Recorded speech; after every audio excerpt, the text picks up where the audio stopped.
ودعو نصلي على رسول الكريم أما بعد أعوذ بالله من الشيطان الرجيم بسم الله الرحمن الرحيم. سامعین ناظرین، آج کا ولاگ ہم قرآن کے پارہ نمبر 19 سورہ شعراء کی آیت نمبر 208 اور اس سے آگے چند آیتوں کا ترجمہ اور اس کی تفسیر بیان کریں گے۔ ان آیات میں قرآن کے نزول اور بستیوں پر اللہ کے عذاب کا تذکرہ کیا گیا ہے۔ آیت نمبر 208 ہے، اور ہم نے کسی بستی کو ہلاک کرنے سے قبل اس کے لیے پیغمبر بھیجے، ڈرانے والے بھیجے، یعنی پیغمبر بھیجے۔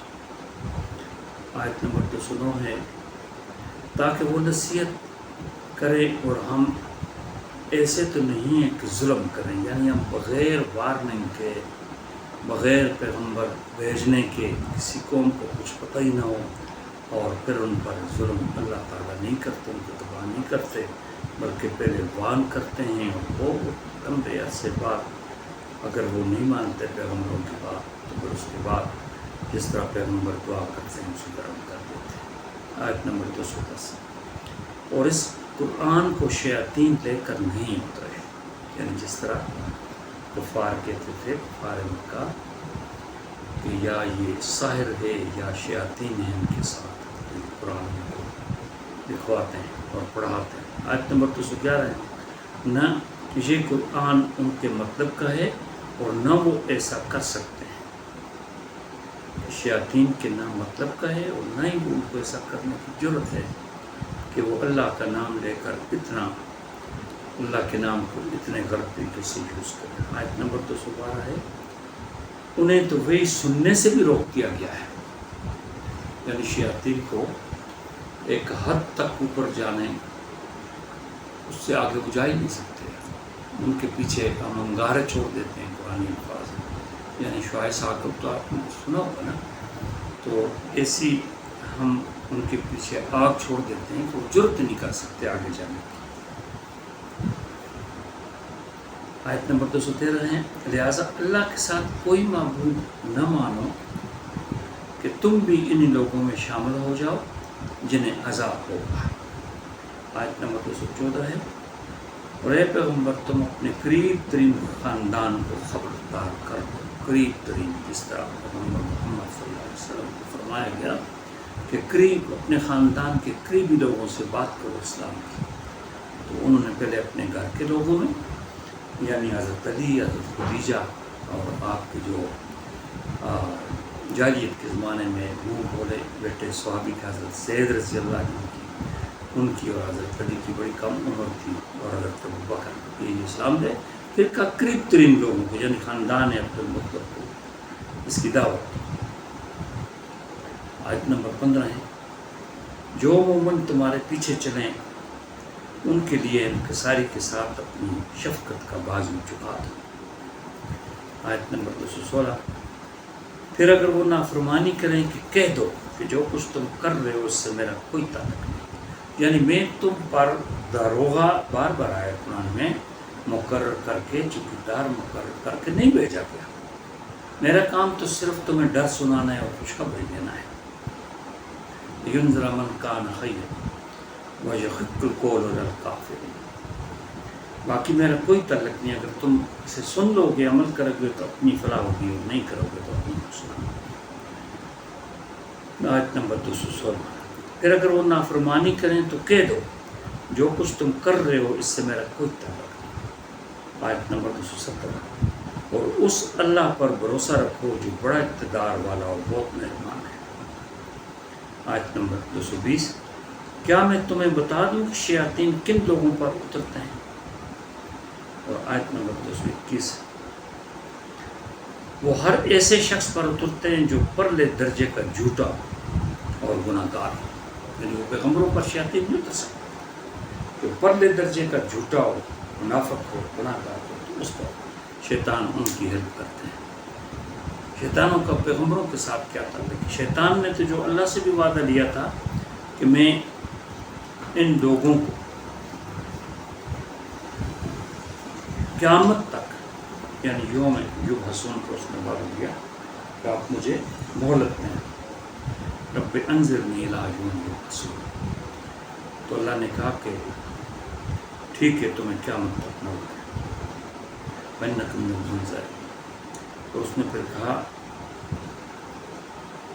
کہ فَبِعِزَّتِكَ لَأُغْوِيَنَّهُمْ أَجْمَعِينَ، میں سب کو گمراہ کر دوں گا، إِلَّا عِبَادَكَ مِنَ الْمُخْلَصِينَ، صرف تیرے ان بندوں کو جو کہ نہایت نیک ہیں، ان کو میں گمراہ نہیں کر سکتا۔ باپ تو پیغمبر تو نیک بندوں میں سے بھی ان کا بہت اونچا مقام ہوتا ہے، کہ شیاطین کیا بگاڑ سکتے ہیں۔ یہ لوگ جو تھے کفار مکہ، یہ سخت مذاق کرتے تھے کہ اگر ہم پر عذاب ہوتا ہے تو ابھی جلدی سے ہو جائے، یعنی عذاب سے ڈرنے کی بجائے یہ کہتے تھے کہ اگر عذاب نازل ہوتا ہے تو جلدی سے نازل ہو جائے۔ اللہ فرماتے ہیں کہ عذاب فوراً نازل نہیں ہو جاتا، بلکہ ہر قوم کے پاس ایسے رہنما اللہ بھیجتا ہے جو اسے خبردار کرے، پھر اگر مہلت دیتا ہے کہ وہ اگر حق کو قبول کرنا چاہیں تو کر لیں۔ یعنی کسی قوم کو ایک دم ہی سخت عذاب میں نہیں دیا گیا، عذاب بھیجنے سے پہلے کافی مہلت دی گئی اور نصیحت کرنے والے پیغمبر بھیجے گئے کہ وہ غفلت اور کفر و شرک سے باز آ جائیں۔ جب کسی طرح نہ مانے تو آخرکار عذاب سے غارت کر دیے گئے۔ پھر فرمایا گیا کہ مشرکین کے مطابق یہ کتاب یعنی قرآن مقدس شیاطین لائے، اس کی تردید کر دی گئی اور کہا گیا کہ اسے روح القدس فرشتوں کے سردار جبریل لائے۔ شیاطین کبھی ایسی ہدایت والی کتاب لکھ سکتے ہیں؟ وہ تو گمراہی، فساد اور ظلمتی پھیلاتے ہیں، وہ ایسی کتاب کیسے لکھ سکتے ہیں؟ جبکہ یہ کتاب قرآن شروع سے آخر تک رشد و ہدایت ہے۔ قرآن کی تعلیم سے ایک ایسی جماعت تیار ہوئی صحابہ کی جس سے زیادہ انبیاء کے علاوہ کوئی جماعت پاک باز، صادق، خدا ترس اور خدا پرست نہیں تھی، یعنی انبیاء کے بعد جن کا سب سے بڑا درجہ تھا، کیونکہ وہ ڈیووٹڈ تھے، سنسیئر تھے۔ پیغمبر کی ہر بات جو اللہ کی طرف سے ہوتی ہے تو وہ اس کو ہمیشہ خوشی سے، وہ تکلیف ہو جو کچھ بھی وہ مانتے تھے، تو پیغمبروں کے بعد ان کا درجہ ہے۔ بعض مشرکین کا یہ خیال تھا کہ محمد کے پاس کوئی جن آ کر یہ قرآن سکھاتا ہے۔ بخاری شریف میں ہے کہ ایک دفعہ وہی آنے میں کچھ دیر ہوئی تو ایک عورت ابو لہب کی بیوی ام جمیل نے کہا کہ نعوذ باللہ، تیرے شیطان نے تجھ کو چھوڑ دیا، یعنی تجھ پر ابھی وہی نہیں آئی، یعنی آپ نے وہی لانا، یعنی اب اس نے وہی لانا بند کر دیا۔ ان آیات میں انہی خیالات کی تردید ہے۔ اس پر یہ آیات نازل ہوئیں، کتنی خوبصورت آیتیں ہیں۔ وَالضُّحَىٰ وَاللَّيْلِ إِذَا سَجَىٰ مَا وَدَّعَكَ رَبُّكَ وَمَا قَلَىٰ، کہ آپ کے رب نے نہ آپ کو چھوڑا اور نہ آپ سے ناراض ہو۔ تو یہ ان ایسے لوگوں کی یہ باتیں تھیں جن سے اللہ تعالیٰ کے کلام اور اللہ کے پیغمبر کے حوصلے کو کچھ نہیں ہو سکتا تھا۔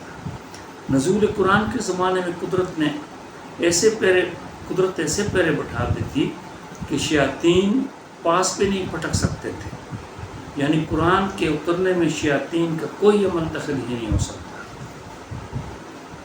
آیت نمبر 214 میں فرمایا گیا کہ اے پیغمبر، اپنے قریب ترین خاندان کو خبردار کرو۔ یہ وہ آیات کریمہ ہیں جس کے ذریعے پیغمبر کو پہلی دفعہ تبلیغ کا حکم ہوا اور یہ ہدایت دی گئی کہ اس کا آغاز اپنے قریبی رشتہ داروں سے کریں۔ اس پر آپ نے انہیں جمع کر کے ان کو دین حق کی دعوت دی۔ پھر اگلی آیات میں آپ کو کاہن اور شاعر کہا گیا، اس کی بھی قرآن نے تردید کر دی۔ صرف ان شعراء مثلا حسان بن ثابت اور عبداللہ بن رواح کی تعریف کی گئی جو دشمن شاعروں کا جواب اللہ اور رسول کی تعریف کی شکل میں پیش کرتے ہیں۔ انہوں نے حضور کی شان میں نعتیہ، قصیدے اور کفار کے اعتراضات کا کھل کر جواب دیا۔ ان آیات میں ان کی شاعری کی تعریف کی گئی، یعنی وہ اچھا کرتے ہیں۔